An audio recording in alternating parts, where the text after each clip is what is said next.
And I don't even have no expectations. I've been burned, I've been hurt, yeah. Hey guys, welcome back to my channel. So today I'm not going to be doing a voiceover, and it's going to be kind of hard for me because I know I have heavy breathing. So as you can tell by the title, I'm going to be doing a video about things you need to start nails, okay? And instead of you guys seeing my hands move a lot, let me just go ahead and start right into the video. The first thing I want to go ahead and mention is the beginning of every anything that has to do with nails is sanitation.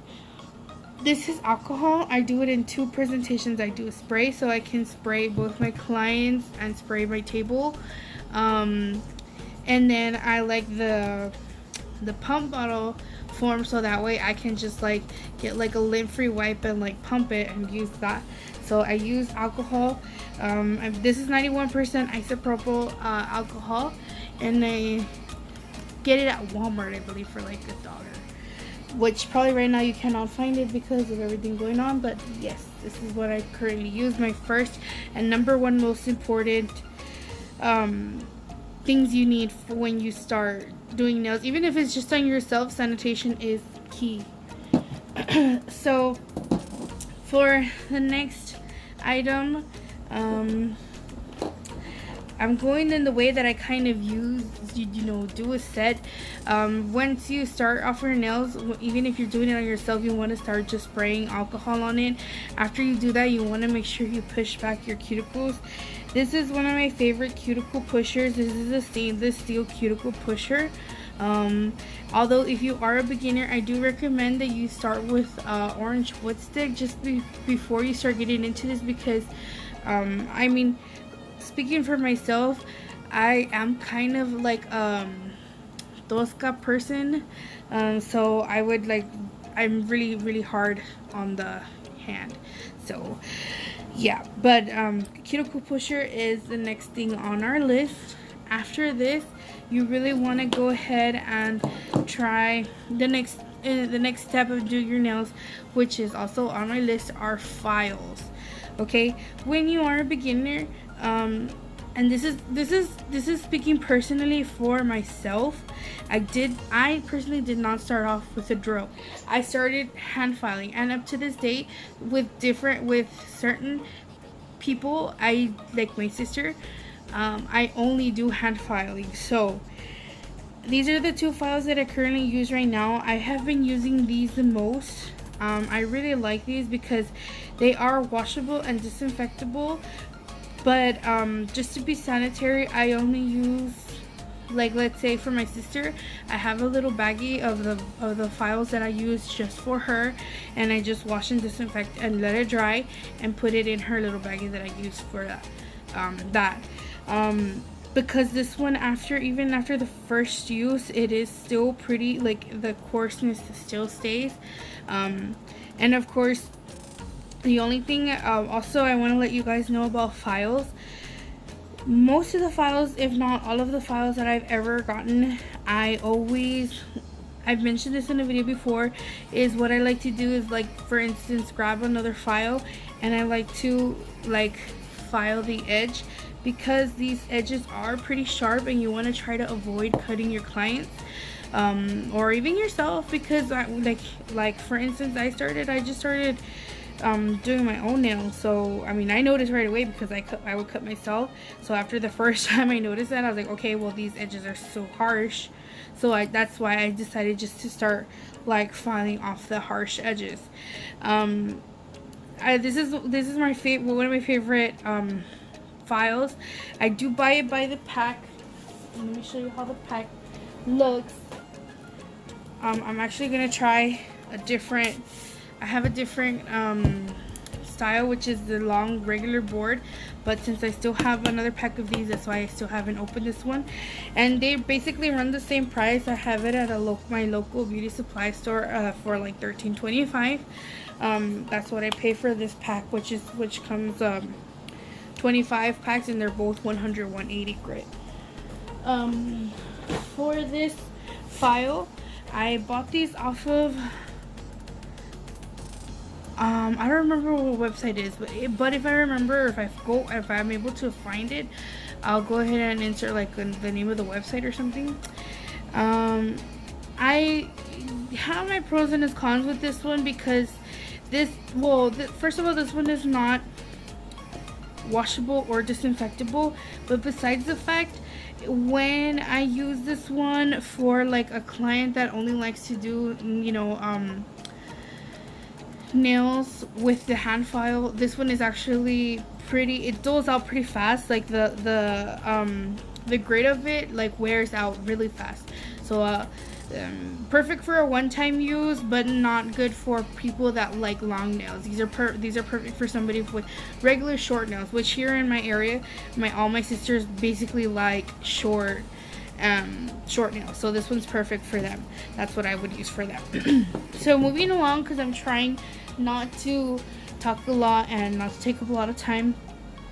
The next thing I really would like to mention is the this bristle brush. These are just more sanitizable. Like, you're able to leave them in the barbicide, and you're able to clean them off and like disinfect them after each person you use them. I really do like these kind of brushes, and they're very cheap. So I paid like maybe 30 cents for these brushes, and I have like a few of them. So this is what I really do recommend these kind of brushes. Next thing I want to mention are the nail tips. These are the clear tips. These are Laredo clear tips. I really like these tips. I think I got these tips off of eBay.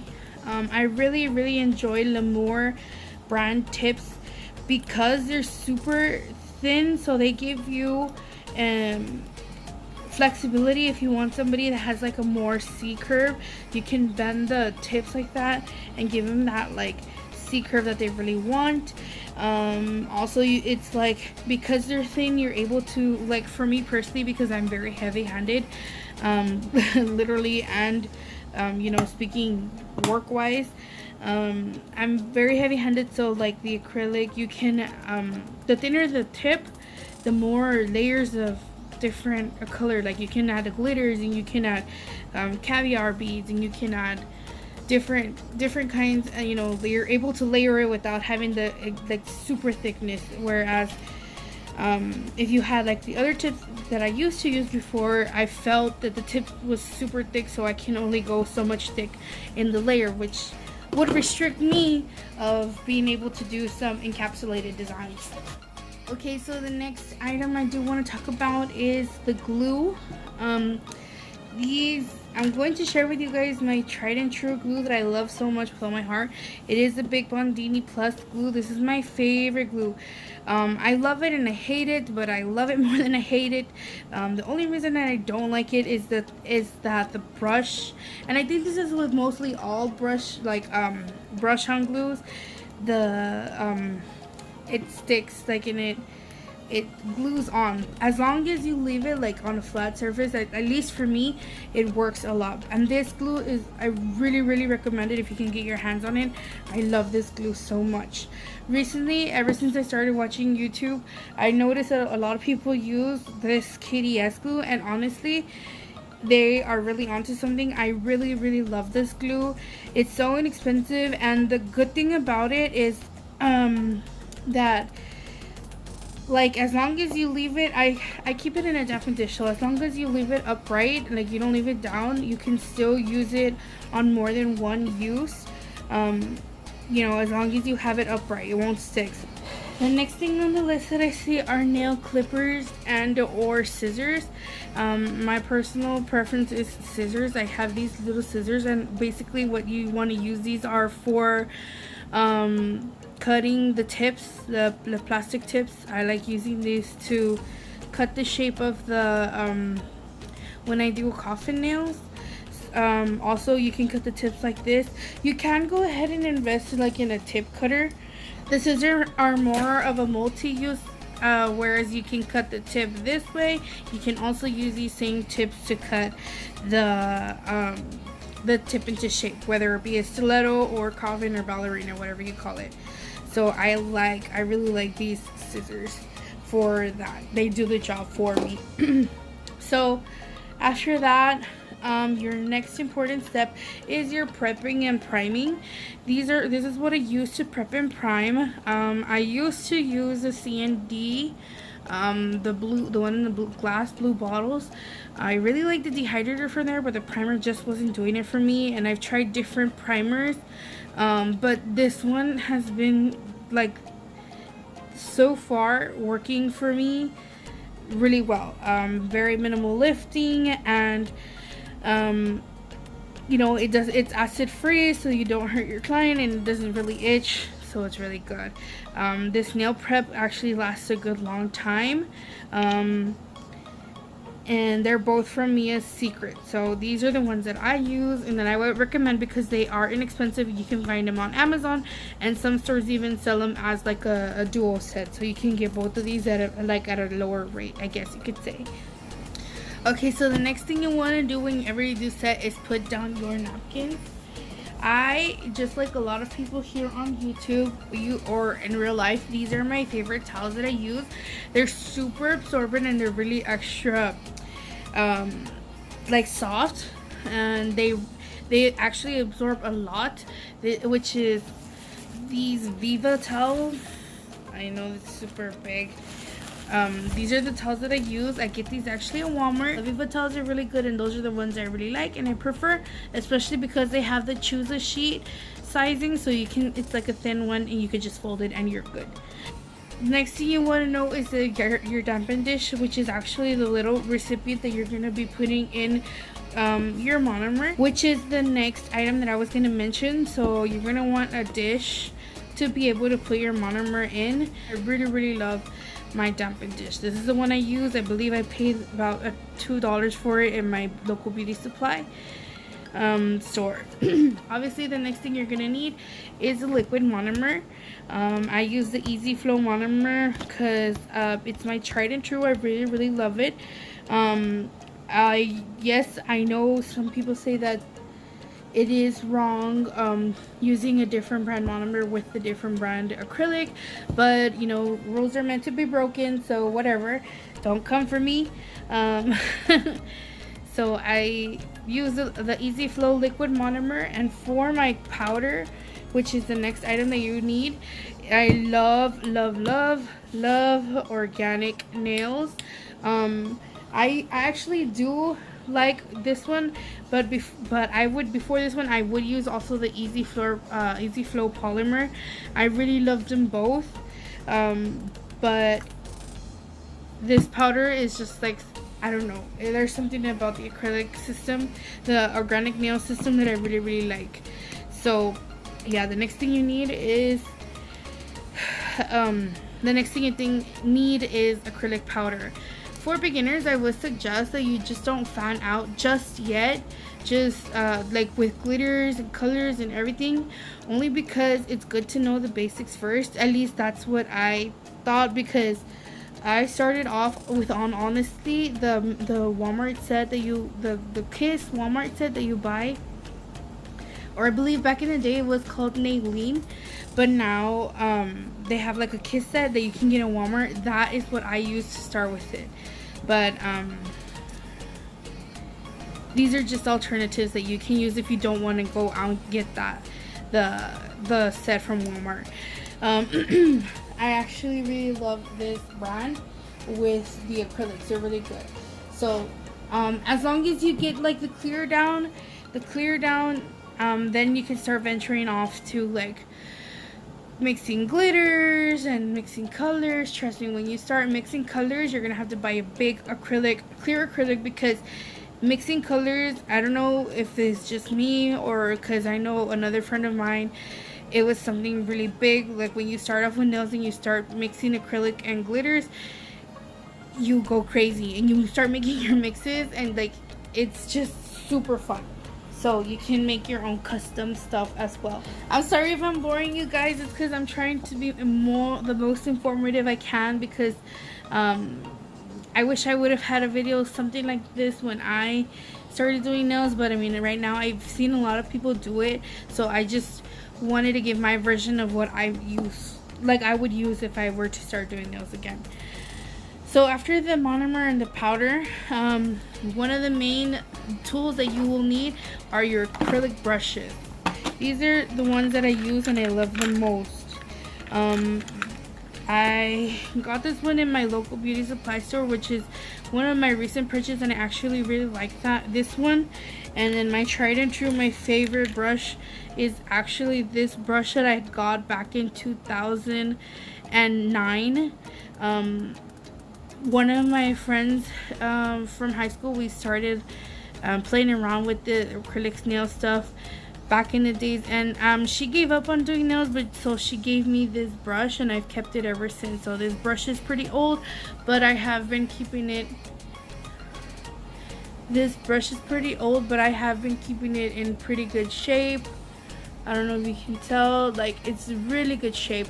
Also, girls, it's very important, girls and guys, it's very important to learn how to take care of your brushes. For me, it's kind of hard. It's just a very important step to learn how to take care of your brushes, so that way your brushes will be nice to you and be able to help you apply your acrylic better and easier. So that's your next item. So the next thing on the list that I have are buffers, nail buffers. This one I just recently used it on the other nail video that you saw about the 3D flowers. So I just recently got the buffers like this. They're super tiny and cute, but before these I would use I would use these big buffers, but then, you know, after a while I would say, like, it was just a waste, because you cannot, honestly, you're not supposed to be using buffers on the same people, you know what I mean? I decided that it was best that if I tried these, because besides the fact that they're cute and awesome, they're also like small, compact, and they're just like a one-time use, and then you can just either throw them away, or what I like to do sometimes is just you know, give it to the client at the end of the service. When I started doing nails, I actually did not have a UV lamp before then, because back then it wasn't such of a big thing. Back when I started, like in 2009, what we would do was buff. You don't need this, I just wanted to show you this as a little FYI. This is how I would do it, because they would charge you extra to do like the gel under the lamp. But now, since it's like super convenient and faster for clients, like just to put the gel polish and put it under the lamp, it's easier, faster, come on you go. Whereas before, you would like buff the nail, and then you would get like the buffing cream, and then you'd like buff it to get like a really nice shine. So that's how I used to do it. But you definitely don't need it. I would only recommend this really only if you don't want to, or you can't invest in a UV lamp at that moment. So if you decide that you do want to get a UV lamp, which nowadays the UV lamps are actually quite inexpensive. I actually got this LED UV light off of the Wish app, and I believe I paid $20 to $30 for it, for everything, and I got two. I really like the concept that it's a LED and a UV lamp, because there's some gels that they make now that can only be cured under LED, and there's some that can only be cured and only UV. So with this lamp, you get the best of both worlds. Okay, so with the lamp, you're obviously going to be able to need gel top coats. These are my three favorite.